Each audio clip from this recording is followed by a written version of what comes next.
Chester Bennington rose to rock star fame in 2000 with Linkin Park's Grammy-winning debut album Hybrid Theory. Though Bennington was candid about his personal connection to the angst in his music, the frontman's tragic death in July 2017 came as a shock to the music world and suggests that his demons ran deeper than fans realized.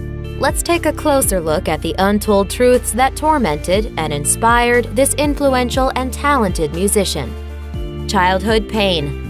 In a 2008 interview with Krang, Bennington opened up about his personal life, revealing how early abuse and his parents' divorce deeply affected his childhood. "I was getting beaten up and being forced to do things I didn't want to do. It destroyed my self-confidence. Like most people, I was too afraid to say anything."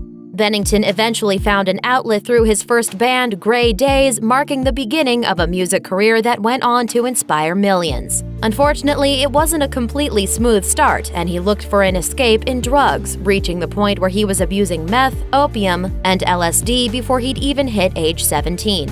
In a 2011 interview with The Guardian, he said, "I remember that stuff happening to me at that stage, and even thinking about it now makes me want to cry." Rock bottom to rock legend. At the age of 23, Chester Bennington moved to Los Angeles and joined an unknown band that called themselves Zero. Warner Brothers passed the group over 3 times before reluctantly signing it in 1999, and the band changed their name to Linkin Park. At the time, Bennington was essentially homeless and living out of his car. He told Rolling Stone, "It wouldn't go over 35 miles an hour. 2 lights were burned out. I had no money to replace them." Despite being a late addition to the tight-knit band, Bennington's dedication motivated the group. Guitarist Brad Delson told Rolling Stone, "We each made our own sacrifices, but Chester's was unique. Because he had so much to risk, he was extremely motivated. He would actually tell us, 'Guys, I don't think we're working hard enough.'" The band's efforts eventually paid off. Linkin Park's debut, Hybrid Theory, became the best-selling album of 2001. Early success.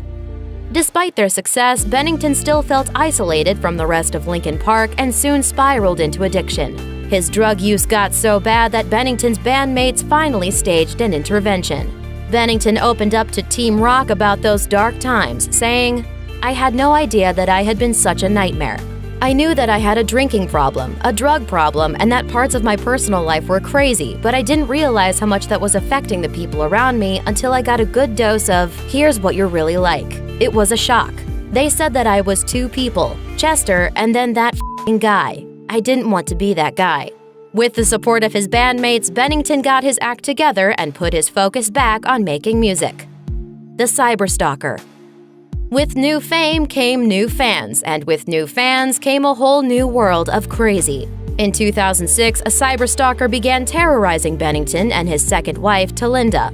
The female stalker reportedly called the couple at random hours of the night and made terrifying remarks like, "I know where your kids are," and "I have complete control of your lives."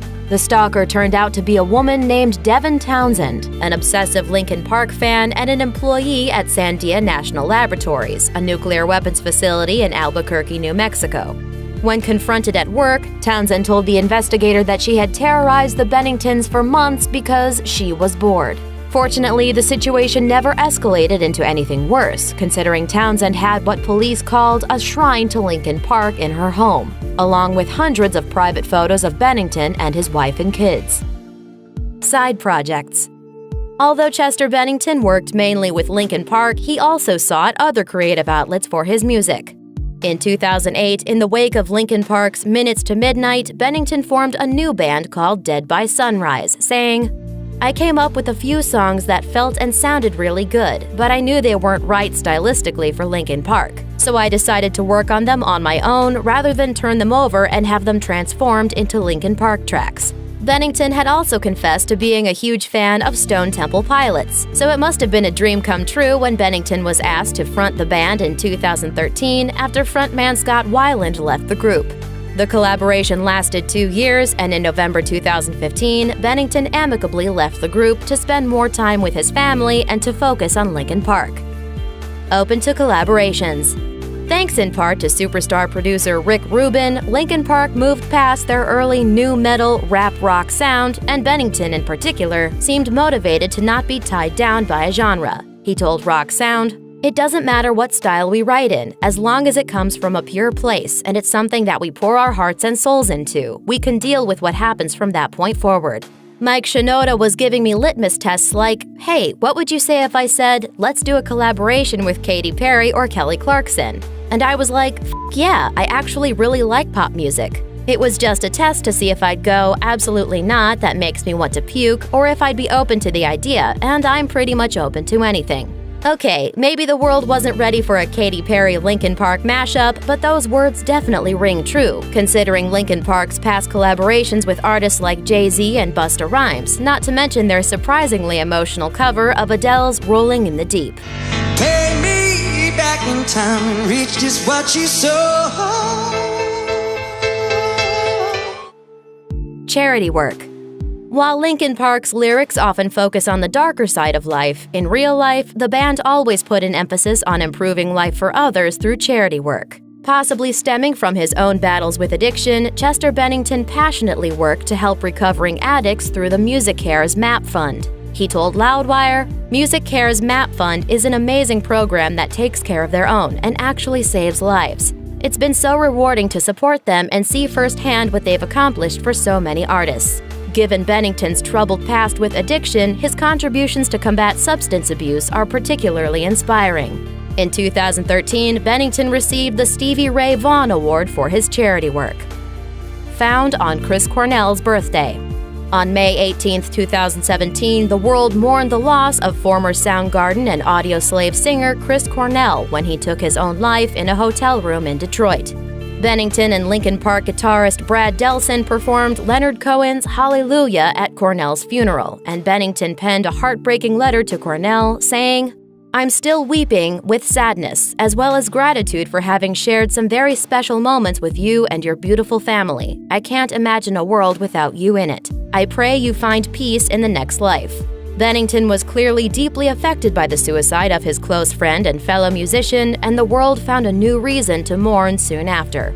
On July 20, 2017, which would have been Cornell's 53rd birthday, TMZ reported that Bennington had taken his own life in his Los Angeles home at the age of 41. Not forgotten.